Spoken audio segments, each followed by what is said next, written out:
First, as we start, I would like to thank the organizing committee for COLDA 2020. In this COVID era, it is really challenging, and we commend COLDA for the conference. So my talk will be on viral hepatitis B and C elimination by 2030. And of course, we know that this is towards a hepatitis-free future. The outline, as stated, will start with why viral hepatitis is a public health threat, and we'll look at the global hepatitis strategy and the targets, and the status of elimination, and some lessons we can learn from countries that have adopted this strategy, and then moving forward within the context of the COVID-19 pandemic. So this slide shows that indeed, chronic hepatitis has become a threat to public health. And there are three important points to highlight as we start.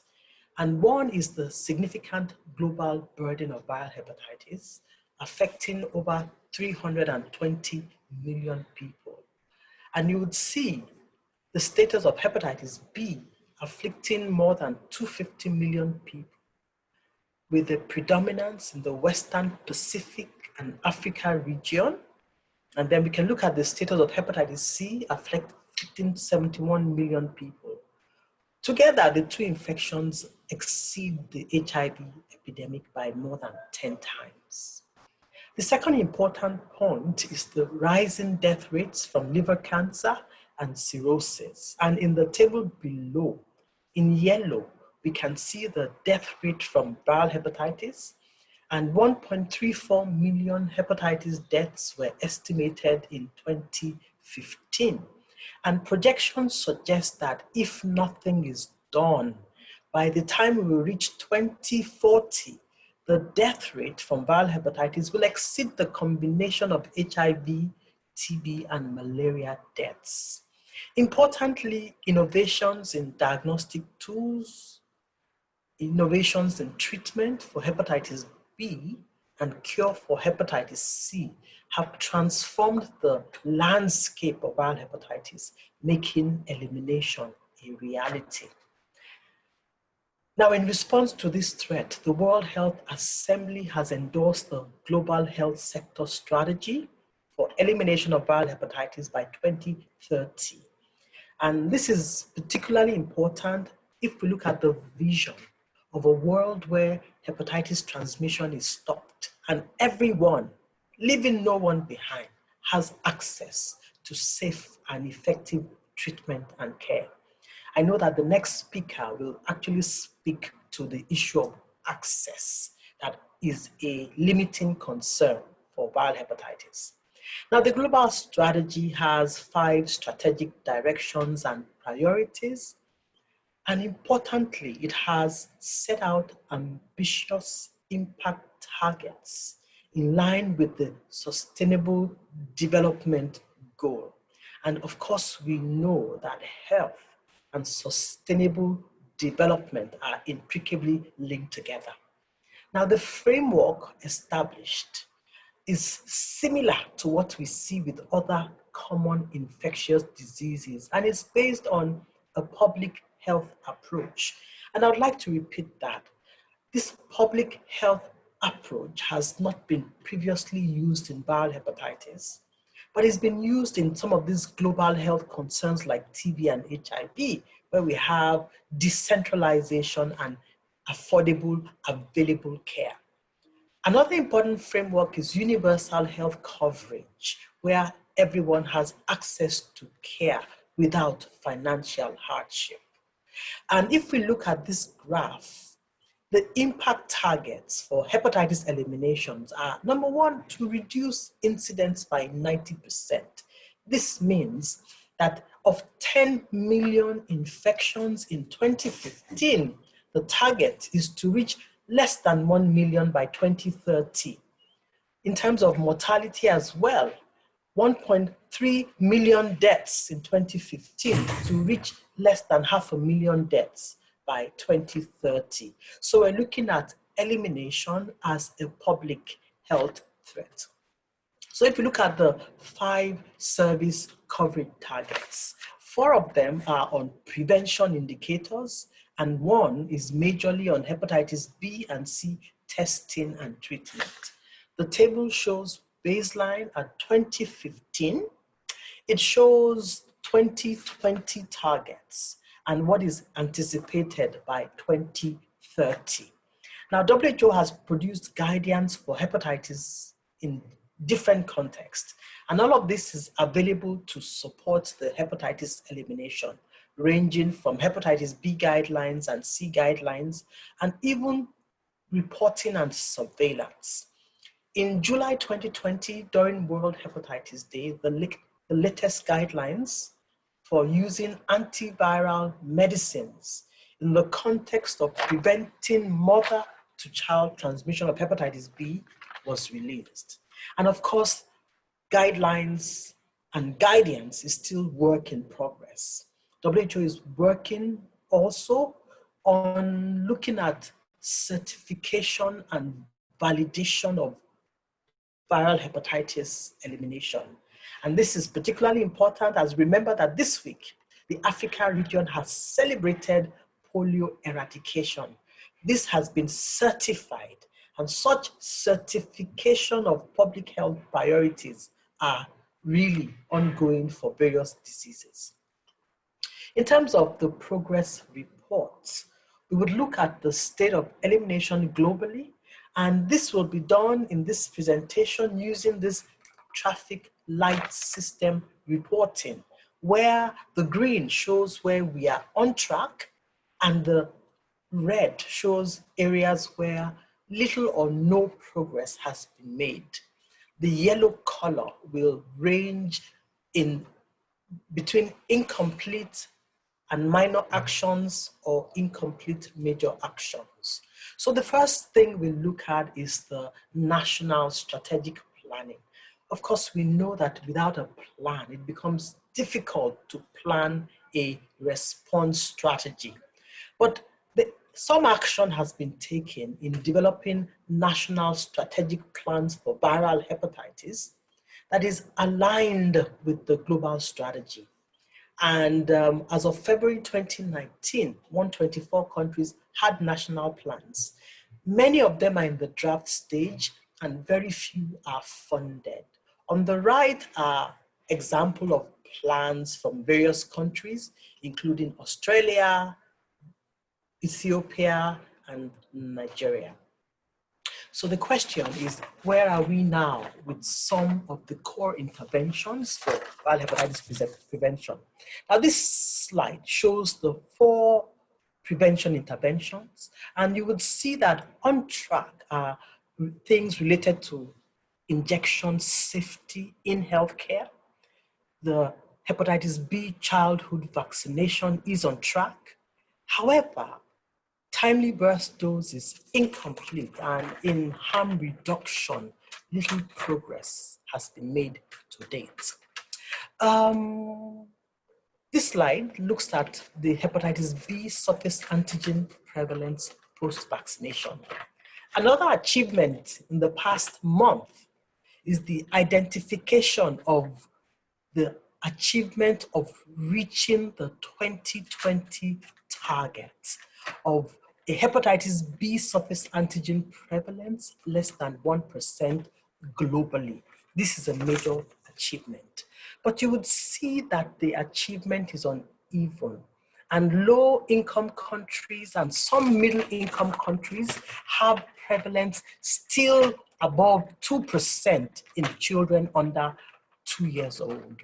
This is a significant achievement globally because we know that this will translate to less liver cancer and less liver cirrhosis in future, as we know that in hepatitis B, children have a very susceptible route of infection and chronicity. The graph shows that many of these countries that are yet to reach the global target are in the Africa region. In terms of testing and treatment for hepatitis B and C, where are we now? This slide shows the cascade of care for hepatitis C and hepatitis B, and together we can see that although there is a large burden of infected people, there's a huge gap, a 70% gap in diagnosis and a similar gap in treatment. And this cuts across both hepatitis B and C. Now, this slide is interesting, and really it is highlighting some of our experience in Africa of 4 essential program components in viral hepatitis B and C treatment between the years 2015 and 2020. 4 issues are highlighted in terms of policy, in terms of service delivery using a public health approach, and this approach has been brought to scale in 2 countries majorly, and this is in Rwanda, and of course we know in Egypt as well, but also Uganda has started a hepatitis B campaign. In terms of strategic information and surveillance, this is a huge gap, and WHO has supported hepatitis surveillance in Cameroon, in Nigeria, in Uganda, in Tanzania, and in South Africa. But there is still a lot of work to be done in bringing hepatitis surveillance up to scale. In terms of domestic funding, this has been done only in 2 or 3 countries in the region. So we look at the major challenges to reach elimination, and we're talking about lack of data and planning, lack of engagement, funding, lack of action, and this has to begin with mounting sufficient advocacy for action. And that was demonstrated during the 2020 Global Talk Show that was hosted by WHO that brought political advocacy to many parts of the world. In terms of moving forward, some countries are on track for elimination, and there are some lessons that can be learned from these countries going forward. And this is identified as key success factors and includes high-level political commitment, public funding of hepatitis programs, the importance of social mobilization and community engagement is actually being brought to fore even now during the COVID-19 pandemic. Now, decentralization of services is critical, and then sensitization and capacity building of healthcare workers. A differentiated testing strategy has been identified as important in promoting elimination. Now, with the COVID pandemic, this table from WHO Coronary Disease Dashboard shows that as of August 27th, over 24 million confirmed cases and over 800,000 COVID-19 deaths have been reported to WHO. And some of the modeling of the potential impact of disruption to hepatitis B vaccination programs for children and infants seems to portend significant increases in infections of hepatitis B and liver cancer if no adjustment is made. Now, this graph shows that with 60% disruption and delayed recovery, more than 5.3 million new cases of hepatitis B may be recorded, and 1 million additional deaths from liver cancer and liver cirrhosis may be identified in the next decade or 2. So COVID has really brought up major challenges. Services for prevention, treatment, and care has been disrupted. Logistics supply chains have been interrupted. And of course, limited financial and human resources are being diverted to the COVID response, including the political focus shifting. And of course, all of this is rightly so. But this would mean that we have lost a lot of hepatitis advocacy and ground and implementation built over the past 5 years. However, the major challenges to COVID can produce and present opportunities to build back better. And some of the ways in which we can build back better is highlighted here, including innovations in delivery of services, including community literacy and community engagement and decentralization of services through primary care. So in summary, amidst a world affected with COVID-19, elimination of hepatitis remains critical to ensure a hepatitis-free future. And some important things, as in closing the gaps in implementation, awareness, resource mobilization, and promoting a major partnership are important. So we need to build back better in the context of the COVID-19 pandemic. And to sum it up, what I'd like to say is we need to think big, beyond one country, beyond one region. We need to think global, but we start where we are. We start small, and this is the time to start. We start now. And I wish to thank you for the opportunity to present, and I applaud colleagues who have supported this development of this presentation and the various references used. Thank you very much.